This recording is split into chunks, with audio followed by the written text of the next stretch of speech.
Amandine Ducrevon et son officier. Deuxième partie. Friedrich. La France. Rêve de jeunesse. Mai à septembre 1940. Après la défaite polonaise, les troupes françaises qui s'étaient avancées jusque dans la Sarre dès le 9 septembre quittent les avant-postes de cette région et se replient derrière la ligne Maginot. Les alliés français et les Britanniques adoptent une position de blocus. Un blocus inutile, puisque les Russes nous approvisionnent en centaines de milliers de tonnes d'aliments et de matières premières, pendant que nous importons aussi massivement du fer norvégien et du pétrole roumain. Cette trêve tacite dure jusqu'en avril 1940. En mai, tout change brusquement. Ma division et celle de Werner participent toutes deux à la campagne de l'Ouest.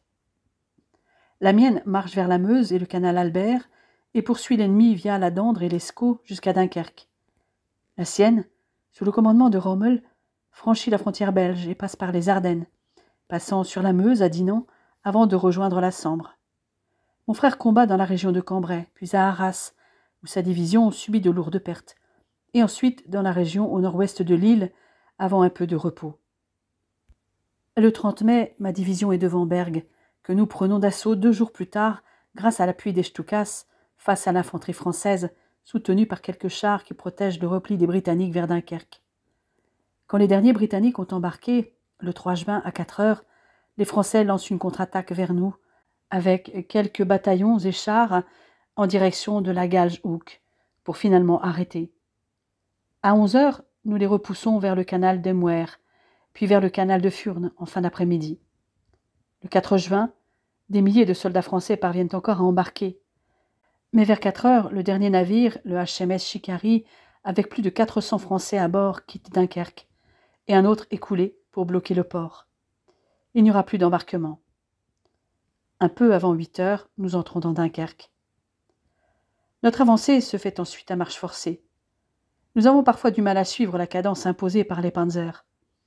Les villes et les villages tombent au fur et à mesure de notre progression. Certes, nous sommes victorieux, mais nous sommes tous épuisés. Des milliers de Français fuient devant nous, effrayés par tout ce qu'ils ont pu entendre sur nous, des barbares qui brûlent tout sur leur passage et qui violent les femmes. Je n'ai pas de mal à l'imaginer, car mes grands-parents maternels m'ont souvent raconté les brutalités commises par les Prussiens pendant la guerre de 1870, et même pendant la Grande Guerre. Je ne peux nier que certains d'entre nous sont animés d'un sentiment de revanche envers l'ennemi héréditaire. Et bien que le pillage soit formellement interdit, ils s'introduisent dans les fermes et les maisons abandonnées par leurs propriétaires. Je me sens gêné, mais pour être honnête, ceux qui l'ont fait y ont parfois découvert des denrées qu'on ne trouve plus en Allemagne. Depuis 1936, Hitler a donné la priorité à l'armement. Aussi, le peuple allemand est rationné. Et les bocaux de conserves de légumes ou de fruits parfois dénichés dans ces maisons désertées sont bien tentants. Cela n'excuse pas leur acte pour autant. Notre division continue d'avancer à l'intérieur de la France. Nous traversons des bourgades bombardées. Derrière eux, les Français, partis en panique, ont tout laissé. Des bêtes mortes gisent dispersées dans les villages désertés, répandant une odeur pestilentielle. Les Français qui n'ont pas fui ferment leurs volets lorsque nous arrivons. Nous rencontrons de temps en temps ces civils, souvent des personnes âgées, dont certains voient les Allemands envahir leur pays pour la 2e fois. Que pensent-ils en ce moment? Ces personnes n'expriment aucune haine. Ils paraissent indifférents, semblant refouler leur déception de la défaite et peut-être aussi après les mensonges qu'ils ont entendus. Contrairement à ce qu'on leur a rabâché, les soldats allemands sont plutôt disciplinés. Nous sommes en pleine santé et non des êtres mal nourris, ne mangeant que des pommes de terre et du chou. Nous n'assassinons pas non plus les enfants, comme le répandaient leurs journaux. Ceci dit, c'est de bonne guerre, si je puis dire, car la propagande allemande ne se gêne pas pour dénigrer les autres peuples. Nous sommes allés jusque dans la région du Mans, où nous entrons le 18 juin, sans rencontrer de réelle opposition des Français. Et pour cause, le maréchal Pétain a annoncé la veille à la radio qu'il fallait cesser le combat. Il y en a pourtant qui ont continué à se battre, et ceux-là ont été maltraités, et même abattus quand ils ont eu la malchance d'être capturés. Mon frère, après être passé par Abbeville au début juin, est parti vers la Normandie, où le 15e corps d'armée auquel sa division est subordonnée est chargé d'occuper les principaux ports et empêcher de nouveaux embarquements des Anglais vers leur île. Il est donc passé par Rouen pour rejoindre la côte à Dieppe, la longeant jusqu'à Cherbourg, puis la Bretagne. Au Mans, les casernes des militaires français sont restées pleines de choses utilisables. Notre police nettoie les détritus laissés par les fuyards qui jonchent les rues de la ville. Les habitants détenteurs de fusils défilent à la mairie pour les déposer à la demande de la commandanture. Une scène cocasse s'y produit. Pendant le contrôle des revolvers, un employé maladroit trouve le moyen de loger une balle dans la fesse d'un Feldwebel. Inutile de préciser que le maire et ses adjoints en ont eu des sueurs froides. Certains d'entre nous se baladent en ville, comme s'ils étaient chez eux, le fusil en bandoulière. C'est un moindre mal, car d'autres ont pillé des maisons vides de leurs habitants, en déménageant les meubles. Je ne me sens pas à l'aise de m'installer dans ces maisons vides, et je préfère rester à l'écart des beuveries qui durent jusque tard dans la nuit. Nous pensons tous que nous allons bientôt rentrer chez nous après cette glorieuse victoire. Une majorité de Français semble aussi soulagée que les combats aient cessé. Cependant, avec l'appel d'un de leurs généraux réfugiés à Londres, le jour même de notre arrivée, il est possible qu'il y ait un sursaut national. Une fois l'armistice signé, les réfugiés qui avaient pris les routes de l'Exode reviennent petit à petit, avec leurs baluchons, le plus souvent à pied ou à vélo, et plus rarement en voiture. Malheureusement, certains retrouvent leurs maisons pillées ou occupées. Les prisonniers français sont amenés par plein camion dans les casernes pendant plusieurs jours. Je n'ai aucune peine à imaginer la détresse des habitants, de voir des drapeaux à croix gammées sur tous les bâtiments de la ville.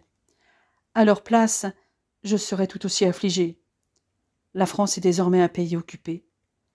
Même si nous avons la consigne d'avoir un comportement correct et d'apporter notre aide à la population, je doute que cela suffise à faire avaler la pilule aux Français.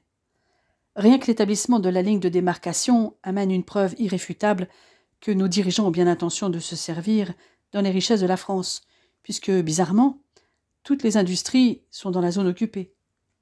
Les ressources économiques de la zone libre sous la houlette de Pétain se résument à peu de choses en dehors de la production de vin. Nul doute que la France soit le principal contributeur parmi les pays occupés pour l'économie allemande.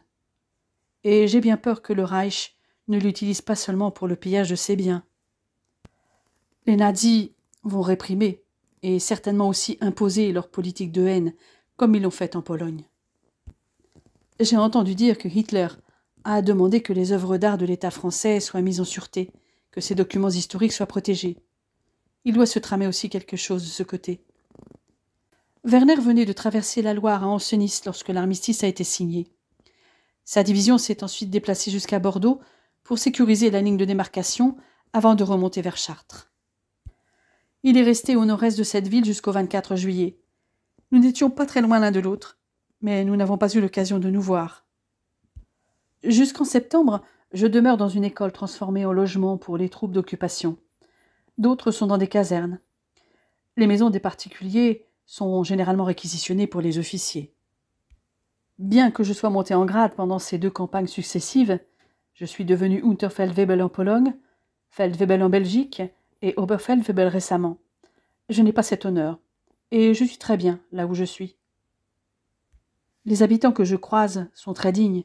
Certains portent en signe de deuil un ruban noir à la boutonnière ou à la manche. La population des campagnes est proche de la nôtre. Les agriculteurs français ressemblent aux nôtres. Je crois que nous avons beaucoup de choses en commun. Mais je n'oserais pas leur dire. À leurs yeux, je suis l'ennemi, l'occupant. Qui plus est, leur ressentiment est d'autant plus important qu'ils n'ont pas beaucoup à manger et ils doivent nourrir nos troupes.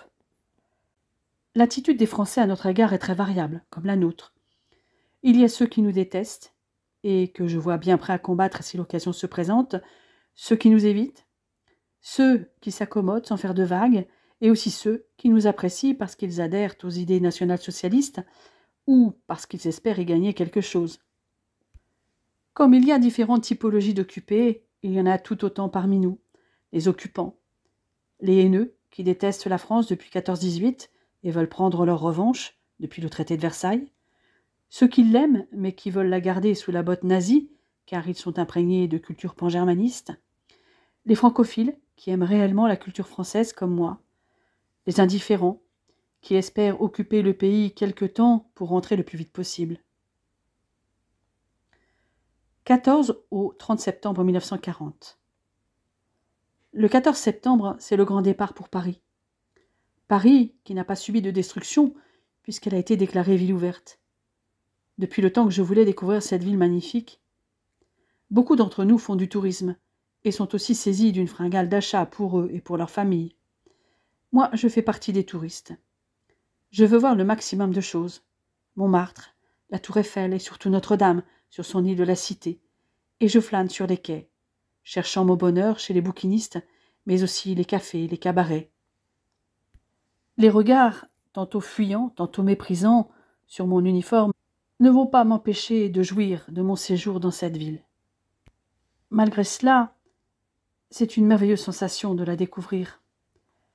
Même Hitler admire le patrimoine culturel de la France, que les Français ne méritent pas, car il juge ce pays décadent, qui ne peut être qu'une vitrine culturelle sous domination allemande.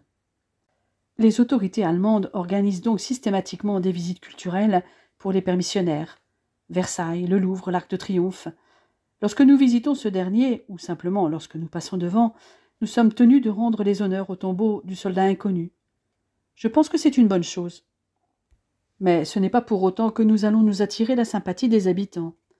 Bien sûr, certains Français s'accommodent particulièrement bien de notre présence et cherchent à en tirer profit. La ville devait être belle, avant nous, mais Paris est devenu triste. Ce n'est pas ainsi que j'aurais aimé la découvrir, amputée d'une partie de sa population, notamment les hommes partis, soldats et faits prisonniers, sans ces nombreux habitants qui ont quitté la capitale devant notre arrivée. Dans les quartiers autour de l'Étoile, on ne voit que des volets fermés. Le Louvre a été vidé de la plupart de ses œuvres et il reste surtout les grandes sculptures antiques. Le musée de Cluny est fermé. Au Carnavalet, il manque la moitié des œuvres. Les nombreux théâtres ne sont pas chauffés. Ceci dit, le public est composé de soldats de notre Wehrmacht et de Parisiens en proportions égales, ce qui ne remplit les salles qu'à moitié. Les réquisitions ont été nombreuses pour loger nos services et les permissionnaires. Il s'agit des casernes, des hôtels comme le Prince de Galles, avenue Georges V, mais également des édifices publics comme le Palais Bourbon, qui abrite les bureaux du commandant du Grosse Paris, et le Sénat, devenu le quartier général de la Luftwaffe. 4 Soldatenheim sont ouverts comme celui du café Weppler, place Clichy. Des restaurants, des cinémas comme le Normandie, le Marignan ou le Rex, et des maisons closes nous sont aussi réservés. Nous avons d'ailleurs une liste des bordels qui nous sont autorisés. Nous sommes soumis à des visites médicales et l'identité de nos partenaires dans ces bordels est tracée. Il n'est surtout pas question que nous attrapions une maladie vénérienne qui priverait l'armée d'un soldat. Les parades qui se terminent le plus souvent par des défilés mit klingendem Spiel sont devenus le lot quotidien des Parisiens. La place de l'Opéra, le parvis de Notre-Dame et le jardin des Tuileries s'animent tous les dimanches au son de Wagner et de Strauss. Ces concerts font partie de l'opération séduction de notre armée. Mais je ne suis pas convaincu. Je pense plutôt que ces démonstrations accroissent le malaise des Français qui doivent déjà supporter les panneaux écrits en allemand et les drapeaux à croix gammées sur l'Arc de Triomphe, les édifices publics, les sièges de la République, comme l'Assemblée nationale et le Sénat, ou encore la façade de l'hôtel Meurice rue de Rivoli. Même moi, ce drapeau à croix gammée, symbole de la toute-puissance nazie, me met mal à l'aise. Le Paris bis zum Nacht a repris ses activités, à la joie des autorités allemandes qui semblent bien libérales en matière de cabarets et de boîtes de nuit. Les endroits les plus prisés comprennent Montmartre, dont les Grands Jeux et Tabarin, les Champs-Élysées et Montparnasse. Les spectacles du Moulin de la Galette et du Scheherazade, rue de Liège, semblent les plus prisés. Un comble, quand on sait que ce genre d'établissements ont été fermés à Berlin. Mais la Kommandantur de Paris a fait dès juillet paraître un magazine bimensuel, Der Deutsche Wegleiter für Paris, pour informer les troupes d'occupation des loisirs possibles dans la capitale. Des circulaires restrictives sont censées rationner les denrées, mais on distribue dans ces cabarets, en moyenne, 47 000 bouteilles de champagne par mois. Les mesures drastiques concernant la consommation d'électricité n'y ont pas plus cours. Seul le couvre-feu est dûment appliqué. J'ai néanmoins passé 2 soirées dans un de ces établissements. On n'y entend que des voix allemandes et des nuages de fumée flottent dans l'air. Une jeune femme blonde en robe rouge chante sur la scène. C'est la seconde fois que je la vois. Adossée à ma chaise, une cigarette au bout des doigts, je contemple le spectacle. L'ambiance est joyeuse. Ces endroits me permettent, comme à tous les soldats qui les fréquentent, d'oublier la guerre le temps d'une soirée. Des civils sont aussi présents, même s'ils sont en minorité. Tous bavardent et rient, apparemment pas embarrassés par notre présence. À l'issue de la dernière chanson, la prestation de la chanteuse est acclamée, et 2 hommes en uniforme se précipitent pour l'aider lorsqu'elle descend de la scène. D'autres se lèvent à leur tour pour l'entourer. Je reste imperturbable. J'espère bien qu'elle ne m'a pas repéré. Peine perdue. J'aspire une dernière bouffée de ma cigarette et l'écrase nerveusement dans le cendrier, prêt à m'éclipser. Je regrette d'avoir succombé à ses charmes le premier soir où je suis venue. Elle m'avait aguiché, sûre de son pouvoir de séduction, et je lui avais tapé dans l'œil. Et, ma foi, je lui avais cédé, et nous avions fini dans son appartement pour une nuit débridée. Ça me changeait des prostituées. Le problème, c'est qu'elle était déterminée à me revoir. Je sais que mon séjour à Paris est limité dans le temps, puisque fin septembre, je rentre en Allemagne. J'ai donc saisi ce prétexte pour lui dire que notre relation n'irait pas au-delà d'une nuit. Elle s'approche de moi et me gratifie d'un sourire enjôleur. Les effluves de son parfum me donnent déjà mal à la tête. Me voyant prête à m'esquiver, elle se rembrunit et affiche une mine boudeuse. « Tu me fuis ? Nous nous sommes pourtant bien entendus la dernière fois. » Cette blonde est têtue. Elle a beau être jolie, je ne ressens rien pour elle, et je ne suis pas le seul à qui elle a offert son corps. Je t'ai dit que cette relation ne serait que passagère. Tu sais bien que je vais repartir. Ne raconte pas de salade, c'est un peu facile, l'excuse du soldat qui repart à la guerre. Tu as pourtant apprécié la nuit que nous avons passée ensemble. Nous sommes interrompus par un officier qui vient saluer la chanteuse.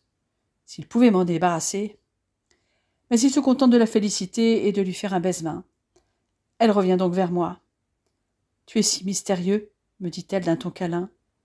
Je ne sais rien de toi, à part que tu es un très bon amant. » Je pris une profonde inspiration en regardant les officiers en train de discuter non loin de nous, et qui jettent un regard appréciateur sur la blonde, se demandant sans doute ce qu'elle me trouve à moi, un sous-officier. « Que veux-tu savoir ?» soupirai-je. « À quoi penses-tu, tout de suite ?» Ma réponse fuse. « Que tu partes et que tu me fiches la paix. Tu as des tas d'admirateurs qui ne demandent qu'à te tenir compagnie, et bien plus influents que moi. Je te l'ai dit à l'issue de la nuit que nous avons passée ensemble, et je te le répète, il n'y aura pas de prochaine fois. » Elle me jette un regard noir, avant de se détourner et se diriger vers le groupe d'officiers. J'espère qu'elle a compris. Quant à moi, je ne reviendrai pas dans cet endroit. De toute manière, je pars dans 3 jours. Direction ma garnison d'origine. Pour aller où ensuite, je l'ignore. Terminé les cabarets, les endroits trop fréquentés. Depuis le début, j'évite soigneusement certains lieux. J'ai vite compris que nous étions privilégiés. Nous ne payons pas le prix réel des choses que nous consommons, et je dois avouer que je suis gêné par la tournure que prend cette occupation de la France. Dans les innombrables établissements de luxe, les gradés allemands et les nantis français dînent de homards, de caviar, le tout arrosé de champagne. Les mêmes hantent les terrasses des cafés des Champs-Élysées, élégamment vêtus. Mais il est difficile de ne pas voir le contraste avec les quartiers ouvriers, où les Parisiens font la queue devant les magasins. J'ai même vu des vieillards fouiller les poubelles ou les caniveaux des halles des marchés pour trouver de quoi manger. Pendant le peu de jours qui me reste à passer dans la capitale, je continue mon exploration. Sur les boulevards, je n'entends parfois parler calmement, alors que dans d'autres coins, il n'y a pas de soldats. En revanche, le quartier latin semble semblable à lui-même. J'y ai vu beaucoup d'étudiants, comme cela devait être le cas avant-guerre. Les images que la propagande nazie montre dans les cinémas ne révèlent pas le vrai visage de la ville, celui de la majeure partie de la population. D'ailleurs, je trouve que cette population est calme. Peut-être trop. Ça m'inquiète un peu. Même si nous avons comme consigne d'aider et respecter la population, je ne suis pas dupe et les Français ne le sont pas plus que moi. C'est quand même la 3e fois que l'armée allemande visite la France sans y avoir été invitée. Beaucoup de Français et de Françaises ont le souvenir de soldats violents qui considèrent les femmes comme des prises de guerre. C'est ce qui les a poussés sur les routes de l'Exode. Cette fois, ça a beau être différent, ce n'est pas pour autant qu'ils vont nous aimer et apprécier notre présence. La réalité, c'est que la France doit subvenir aux frais d'entretien des forces d'occupation, c'est-à-dire verser des centaines de millions de francs par jour. Sans compter que le Reichsmark a été volontairement surévalué, ce qui nous octroie un pouvoir d'achat démesuré, comparé à celui des autochtones. J'ai bien vu les officiers et les soldats acheter tous les produits possibles et imaginables pour les envoyer de l'autre côté du Rhin. Les vins et la lingerie fine sont les plus prisés. Les produits luxueux, qui font de Paris la capitale du raffiné et du bon goût, sont bradés pour nous. Vient s'ajouter à ce pillage la fonte des statues de la capitale afin de récupérer les métaux non ferreux. Lorsque je me balade dans Paris, je sens bien que les gens ne voient en moi que le soldat allemand. Comment pourraient-ils me voir autrement, puisque je porte l'uniforme de ceux qui occupent leur ville et une grande partie de leur pays, leur prenant ce qui leur appartient. Il suffit d'un bruit de bottes pour que les gens qui se prélassent au soleil et discutent se lèvent et s'éloignent en proférant des jurons, ignorant que je comprends tout ce qu'ils disent. Je ressens alors un sentiment d'oppression. Je ne veux pas qu'on ne voie en moi quelqu'un que je ne suis pas. Je voudrais me fondre dans la masse. C'est ainsi que je décide, la veille de mon départ, de quitter mon uniforme et de revêtir des vêtements civils, ce qui est bien entendu interdit. Je prends dans un sac mes vêtements de ville et sors à la recherche d'un immeuble délabré où je pourrais me changer et cacher mon uniforme. J'en ai repéré un au cours de mes promenades dans une rue isolée d'un quartier où je n'ai jamais vu beaucoup de mes compatriotes. Le plus compliqué est d'ôter mes bottes debout. Je ne garde que ma plaque d'immatriculation que je bascule dans mon dos. Je dissimule le sac dans lequel j'ai rangé mon uniforme et les bottes dans un coin sombre sous un escalier. C'est un autre qui sort de l'immeuble en costume gris, chaussures de ville, un recueil de poésie de Prévert sous le bras. Timide au début, voyant que les gens ne s'écartent pas quand je passe, ne se détournent pas et continuent à converser, je prends un peu plus d'assurance. Je flâne dans les mêmes rues que j'ai déjà arpentées en uniforme, mais cette fois, rien ne me différencie de ces personnes qui sont en terrasse, qui font la queue devant une boulangerie. Dans mes pérégrinations, j'ai de la chance, il ne pleut pas, contrairement à ces derniers jours. Les cloches d'une église sonnant l'Angélus me rappellent soudain qu'il est déjà 18 heures. Je dois rejoindre l'immeuble où j'ai laissé mon pactage. Je presse le pas. Mais dès que je vois une patrouille au loin, je ralentis, reprenant le pas d'un promeneur afin de ne pas me faire remarquer. Je réaccélère dès qu'elle est hors de vue. Je respire mieux dès que j'aperçois enfin l'enseigne de la librairie qui se trouve à 2 pâtés de maison du fameux immeuble.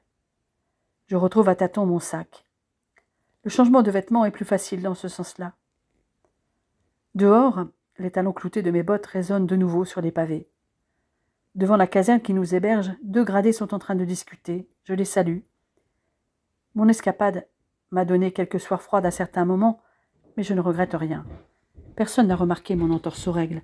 J'espère bien revenir un jour, mais pas comme occupant.